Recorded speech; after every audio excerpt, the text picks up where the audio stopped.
పెట్టాలని అవసరమైతే మీరు ఏదైతే ఈ హైడ్రా వేశారో హైడ్రాలో కొంతమంది హైదరాబాద్కు సంబంధించినటువంటి నాలెడ్జ్ ఉన్నటువంటి హైదరాబాద్కు పూర్తిగా అవగాహన ఉన్నటువంటి కొంతమంది ఎమ్మెల్యేలు కూడా ఇలా సభ్యులు చేర్చినట్టయితే టైం టు టైం మేము కూడా మా సజెషన్స్ ఇచ్చేటువంటి అవకాశం ఉంటుంది.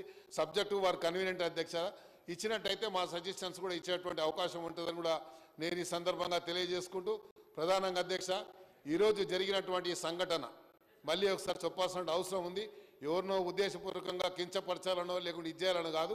నాకు మీరు అవకాశం ఇచ్చారు కాబట్టి ఈ అవకాశాన్ని ఆపర్చునిటీని హైదరాబాద్ ప్రజల యొక్క సమస్యని ఈ వేదిక ద్వారా అంటే ఈ యొక్క హౌస్ ద్వారా సమస్యల్ని ముఖ్యమంత్రి గారి దృష్టికి తేవాలనేదే నా యొక్క ఉద్దేశం.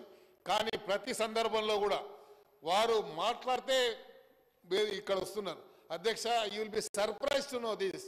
10 సంవత్సరాలలో ఒక్కరోజు కూడా మైక్ దొరకలే అధ్యక్ష. నాకు 10 సంవత్సరాలలో I didn't get any opportunity sir అధ్యక్ష. ఇంత సీనియర్ శాసనసభ్యుడు ఉండి ఒక్కరోజు ఒక సమస్య మీద కానీ హైదరాబాద్లో వచ్చినటువంటి ఎన్ని సమస్యల విషయంలో కానీ ఏ రోజు కూడా మాట్లాడినట్టు సందర్భం లేవు అధ్యక్ష.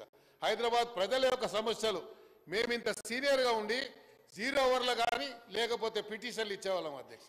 బయట నవ్వుకునే వాళ్ళం మనం చూసుకొని. ఇంత సీనియర్ సభ్యుడు ఉండి 0 అవర్లో చెప్తే 0 అవర్లో ఏం జరుగుతుంది అధ్యక్ష నోట్ చేసుకుంటారు. కొత్త సభ్యులు అయితే వాళ్ళ సమస్య పరిష్కారం అవుతుంది. సీనియర్ సభ్యులు అయితే ఈయనకు అన్నీ తెలుసు కదా ఈయనకేంది చెప్పేదా అనుకుంటారు. ఇలాంటి సమస్యలున్నాయి అధ్యక్ష. ఈరోజు మాట్లాడుతూ దయ్యాలు వేదాలు వివరించినట్టుగా మాట్లాడుతున్నారు. ఎన్ని రకాలుగా మాట్లాడి ఎన్ని రకాల వేధించారు, ఎన్ని రకాల ఇబ్బందులు పెట్టారు, ఎన్ని రకాల హింసించారు ఒక్కొక్కరిని. వాళ్ళ చరిత్ర చెప్పాలంటే చాలా ఉంది అధ్యక్ష. కానీ ఎప్పుడన్నా వారు నా పేరు తీసుకొని మాట్లాడినప్పుడు నేను అన్ని డీటెయిల్గా మాట్లాడతా అధ్యక్ష. నేను ఎందుకంటే ఉద్దేశపూర్వకంగా ఎవరిని అన్నాను ఎప్పుడు కూడా అందరినీ కలుపుకొని పోవాలని. ఎందుకంటే చిన్న వీళ్ళ అందరూ కూడా చాలామంది నా ముందు పెరిగిన వాళ్ళు చాలామంది ఉన్నారు. నా ముందు యూత్ కాంగ్రెస్లో నేను తెచ్చిన వాళ్ళు చాలామంది ఉన్నారు. నేను ఎంతోమందికి అక్కడ ఉన్న 2-3కి నా చేతుల మీద ఎమ్మెల్యే టికెట్ రాసి ఇచ్చాను అధ్యక్ష. రాజశేఖర రెడ్డి గారు ఉన్నప్పుడు హైదరాబాద్ సిటీలో 24 మంది ఎమ్మెల్యే బీఫామ్ సిటీ సీట్లు నేను ఇచ్చిన వాడిని అధ్యక్ష. ఈరోజు నా ముందు మాట్లాడే నైతిక హక్కు కూడా వారికి లేదు. కానీ but it's only time factor కాబట్టి నేను కూడా ఏమంటలేను.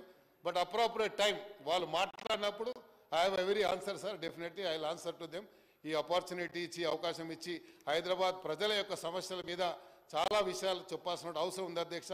నెక్స్ట్ సెషన్లో మాత్రం హైదరాబాద్ ఇష్యూ ఏది వచ్చినా ముందు టాప్ ప్రయారిటీలో తీసుకోవాలని తమ ద్వారా గౌరవ ముఖ్యమంత్రి గారిని కోరుకుంటూ హైదరాబాద్లో ఉన్నటువంటి ప్రతి సమస్య మీద మాకు అవకాశం ఇచ్చి ఈ సమస్యని పరిష్కరించడానికి మాకు కూడా అవకాశం ఇవ్వాలని ప్రధానంగా ఈరోజు మొట్టమొదటిగా హైడ్రా మీద మాట్లాడేటువంటి అవకాశాన్ని కల్పించినట్టు గౌరవ ముఖ్యమంత్రి గారికి మీ తరఫున సభ తరఫున హృదయపూర్వకంగా ధన్యవాదాలు చెప్తూ సెలవు తీసుకుంటాను. థ్యాంక్ యూ అధ్యక్ష.